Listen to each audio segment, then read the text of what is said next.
বলছেন যে মা আল্লাহ বিনিয়া রাব্বিকা বিরাহমাতুন, যে আপনি পাগল না, মক্কার মানুষ আপনাকে পাগল বলতে পারে, কিন্তু আমি আল্লাহ তাআলা আপনাকে ঘোষণা দিচ্ছি আপনি পাগল নয়। তো ইয়াহুদি খ্রিস্টান যারা ছিল, এরা যখনই সুযোগ পেত আল্লাহ রাসূল সাল্লাল্লাহু আলাইহি ওয়াসাল্লামকে কোনো না কোনোভাবে অপমান করতেন। যখন আল্লাহ রাসূল সাল্লাল্লাহু আলাইহি ওয়াসাল্লাম আলোচনা করতেন, যেমন আমরা জুমাকে আলোচনা করি, এরকম কোন একটা সভায় যারা উপস্থিত হইত, তারা পিছন দিক থেকে রহিনা শব্দ অর্থ হচ্ছে আমাদের দিকে তাকান, আমাদের দিকে লক্ষ্য করুন। আর এটা হিব্রু ভাষায় আমাদের লোকরা বলে যে হিব্রু ভাষায় এটা অর্থ হচ্ছে আমাদের রাখাল, আমাদের রাখাল। রহিনা তারা রহিনা, রহিনার সাথে একটা ইয়া যুক্ত করে তারপর একটু কান দিয়ে বলতো, মধ্যে হরফ দিয়ে বলতো, যার অর্থ হচ্ছে যে আমাদের রাখাল। আমাদের রাখাল অথবা তুমি নির্ভর। তো আল্লাহ তাআলা এই আয়াতে জানাই দিলেন যে তোমরা রহিনা বলো না। এই আয়াত যখন এটা বলছে, এই কথাটা বলার জন্য মুসলিমরা, কিছু কিছু মুসলিমরা যারা এটা অর্থ জানতো না, অর্থ বুঝতে না, ঠিক অর্থ এটা বুঝতে না, তারা কোন দিক থেকে আল্লাহ রাসূল সাল্লাল্লাহু এই কথাগুলো বলছে। এই জন্য মুসলমানরাও, কিছু কিছু মুসলমানরা তাকে এই কথা বলল, আল্লাহ রাসূল সাল্লাল্লাহু এরকম রহিনা আমাদের দিকে লক্ষ্য করো। কিন্তু এটা অর্থ তারা বিকৃত করে ইয়া শব্দটাকে যুক্ত করে রহিনা এরকম বলতো, তার অর্থ হচ্ছে হে নির্ভর, হে আমাদের রাখাল। আল্লাহ রাসূল সাল্লাল্লাহু আলাইহি ওয়াসাল্লাম কি করতো? ব্যঙ্গাত্মক ভাষায় ইহুদিরা ডাকতেন, আল্লাহ তাআলা কাছে পছন্দ হয় না। কারণ আল্লাহ রাসূল সাল্লাল্লাহু আলাইহি ওয়াসাল্লামকে একজন ভালোবাসেন, তিনি কে? আল্লাহ তাআলা। আল্লাহ তাআলা তাকে কি করেন? অনেক ভালোবাসেন, এই জন্য তার এই বান্দা পছন্দ হয় না। আল্লাহ তাআলা জানাচ্ছেন, ইয়া আইয়ুহাল্লাযীনা আমানু, হে আমার ঈমানদার সম্প্রদায়, লা তাকুনু রাঈনা, তোমরা রাঈনা বলো না, ওয়াকালু উযুরনা, তোমরা উযুরনা বলো। উযুরনা শব্দ হচ্ছে আমাদের দিকে একটু লক্ষ্য করুন। মসজিদে যখন আলোচনা হয়, আপনারা কিছু কিছু মানুষ প্রশ্ন করেন, এই জায়গা থেকে বুঝে যান, এই জায়গা থেকে বুঝে যান।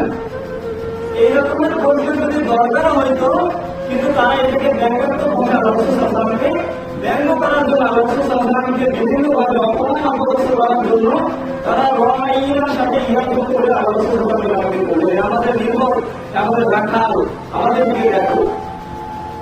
আল্লাহ তাআলার কাছে এটা পছন্দ হয় না।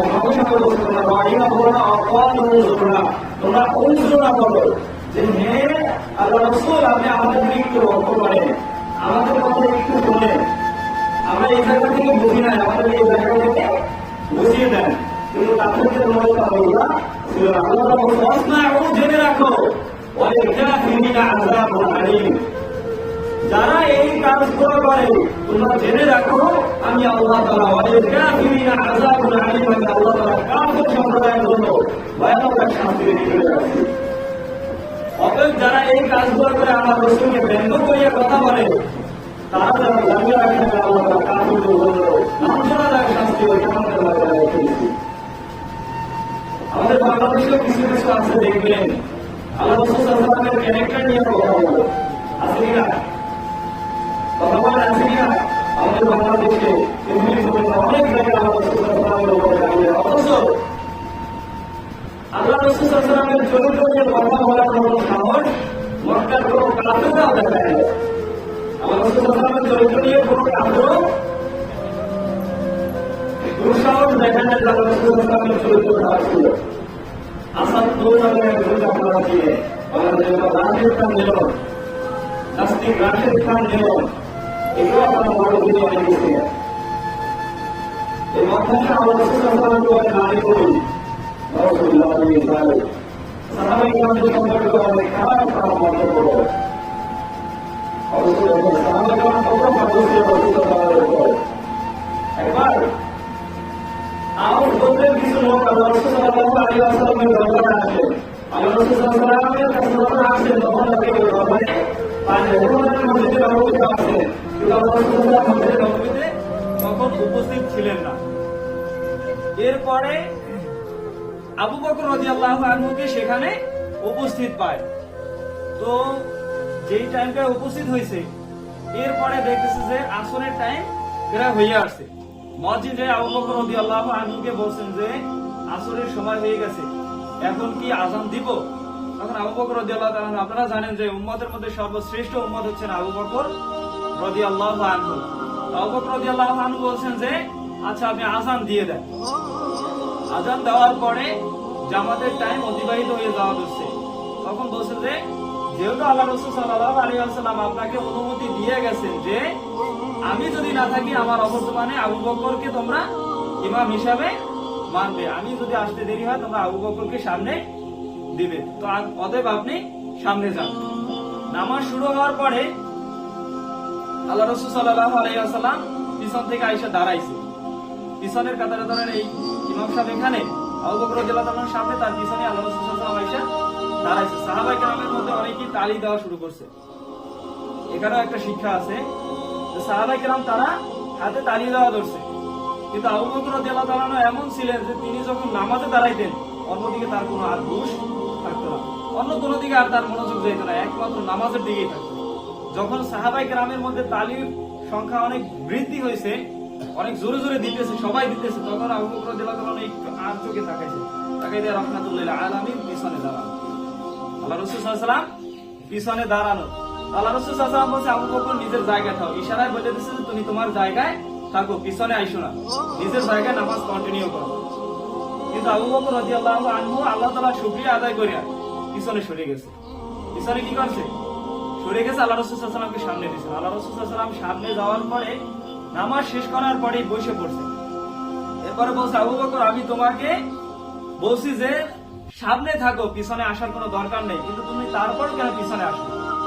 আমি তো তোমাকে অনুমতি দিছি যে তুমি ইমামতি করো, আমার সামনে তুমি থাকো, তুমি পিছনে আইসো না। তখন বলে যে কুহাফার গোত্রের এত সম্মান নাই যে আল্লাহ রাসূল সাল্লাল্লাহু আলাইহি ওয়াসাল্লাম কুরাইশ বংশের নেতা রাসূল সাল্লাল্লাহু আলাইহি ওয়াসাল্লামের সামনে দাঁড়াইয়া ইমামতি করবে, আল্লাহ রাসূলের সামনে দাঁড়াইয়া সে ইমামতির জন্য দাঁড়াই যাবে। এই এত বড় সম্মানের অধিকারী সে এখন পর্যন্ত হইতে পারে। তো আল্লাহ রাসূল সাল্লাল্লাহু আলাইহি ওয়াসাল্লামকে সামনে দিয়া সে পিছনে এই জন্য চলে গেছে যে কুহাফার গোত্রের এত সম্মান অর্জন হয় না যে সে সামনে দাঁড়াইবে, আল্লাহ রাসূল সাল্লাল্লাহু আলাইহি ওয়াসাল্লাম পিছনে দাঁড়াই নামাজ পড়বে, এই জন্য আপনাকে আমি সামনে দিয়ে গেছি। দেখেন আল্লাহ রাসূল সাল্লাল্লাহু আলাইহি ওয়াসাল্লামকে কত সম্মান তারা করছে। কিন্তু বর্তমানে কিছু আছে যারা আল্লাহ রাসূল সাল্লাল্লাহু আলাইহি ওয়াসাল্লামকে গালি দিতেও দ্বিধাবোধ করে না।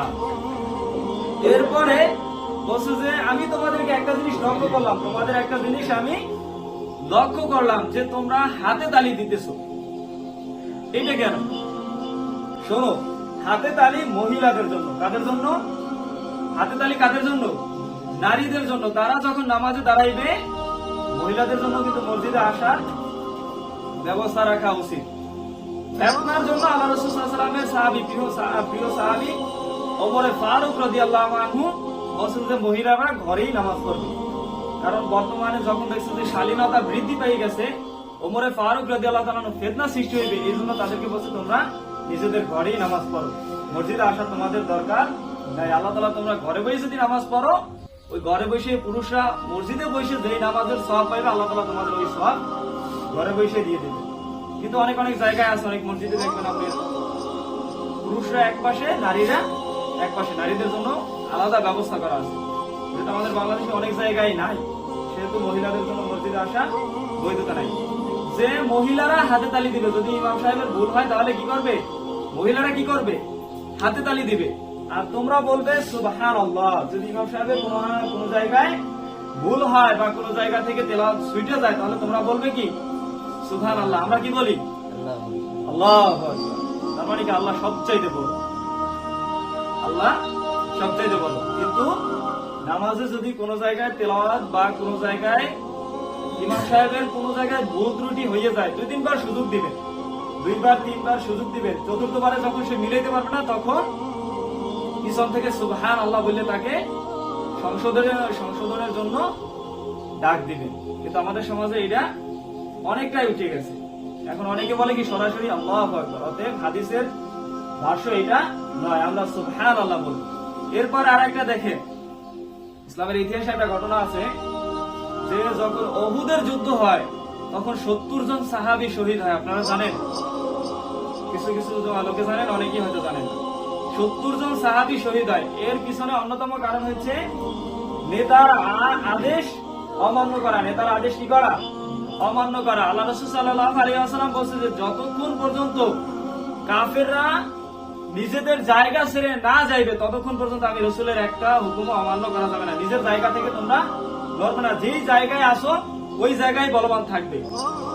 কিন্তু কাফেররা যখন তাদের সাথে প্রথমত মুসলিমরা কিন্তু বিজয় লাভ করছিল, যেই দেখতেছে যে কাফেররা পিছনে যাইতেছে, পিছু হটতেছে, মুসলিমরা সবাই বিজয়ের উল্লাসে মেতেছে এবং সবাই ওই কিসের জন্য, আপনার বাইতুল মালের জন্য পাগল হয়ে গেছে। সবাই আপনার ওই মাঠে নেমে গেছে, যুদ্ধের ময়দানে ঢাল তরবারি এগুলা ক্রয় করতে শুরু করছে। কিন্তু আল্লাহ রাসূল সাল্লাল্লাহু আলাইহি ওয়াসাল্লামের একটা নির্দেশ ছিল যে তোমরা ওইখান থেকে এক চুল পরিমাণেও নড়বে না।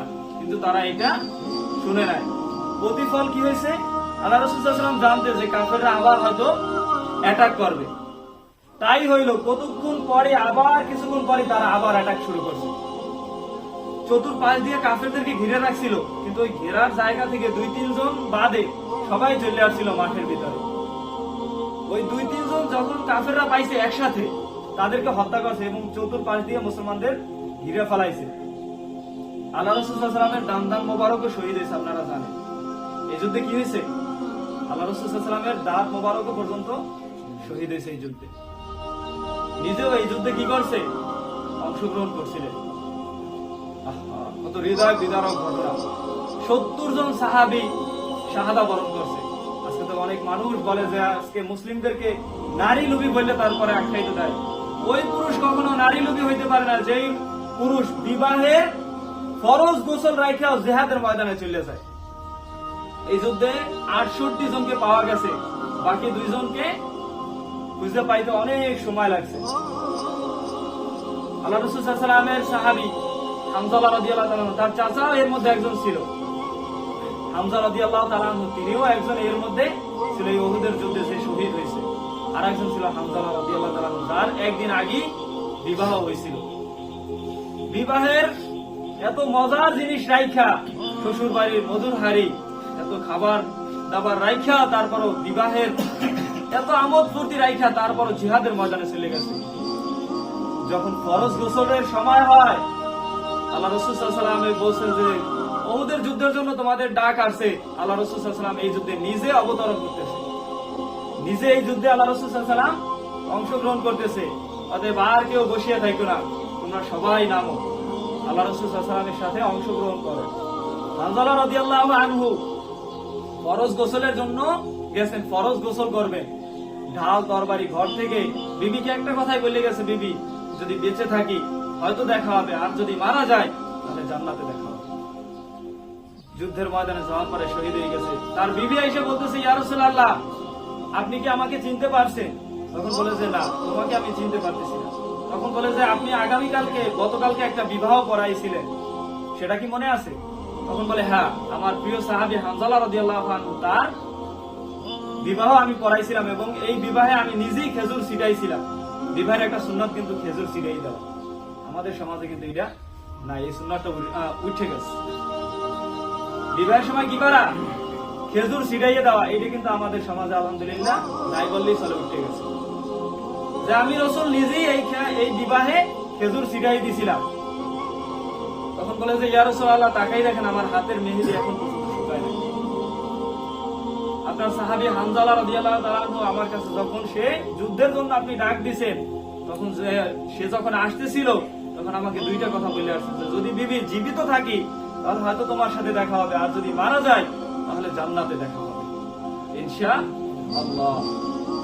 অতএব আল্লাহ রাসূল সাল্লাল্লাহু আলাইহি ওয়াসাল্লাম যখন এই কথা শুনলেন তখন বলছে যে তাড়াতাড়ি যাও, দেখো হানজালা রাদিয়াল্লাহু তাআলা কোথায়, আমার সাহাবী হানজালা কোথায়। তালাশ করার পরে যাইয়ে দেখে আল্লাহ রাসূল সাল্লাল্লাহু আলাইহি ওয়াসাল্লামের কাছে এসে খবর দিয়েছে এক সাহাবী যে ইয়া রাসূলুল্লাহ, হানজালার লাশ পাওয়া গেছে, তার ডেড বডি পাওয়া গেছে। আল্লাহ রাসূল সাল্লাল্লাহু আলাইহি ওয়াসাল্লাম সরাসরি দৌড়ে গেলেন, যাইয়ে দেখে হানজালা রাদিয়াল্লাহু তাআলা চুল থেকে পানি পড়তেছে।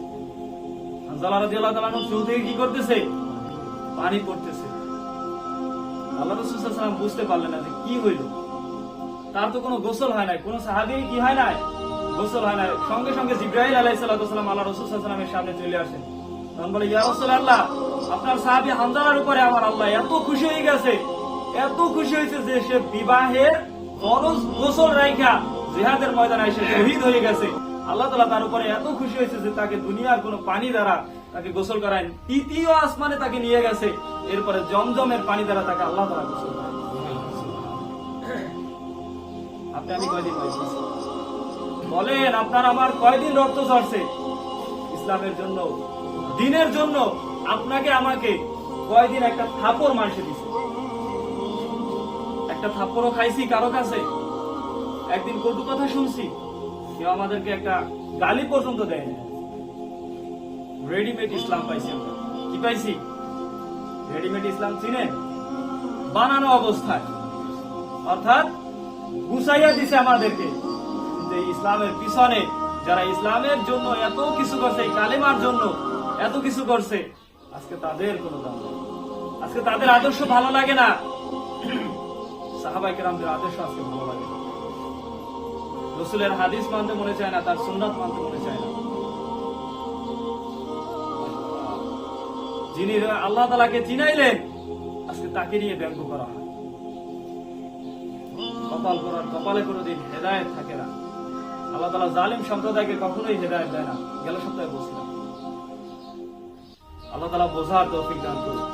জুমার খুতবা অনেক সংক্ষিপ্ত, 3 ঘন্টার একটা সিরিয়াল।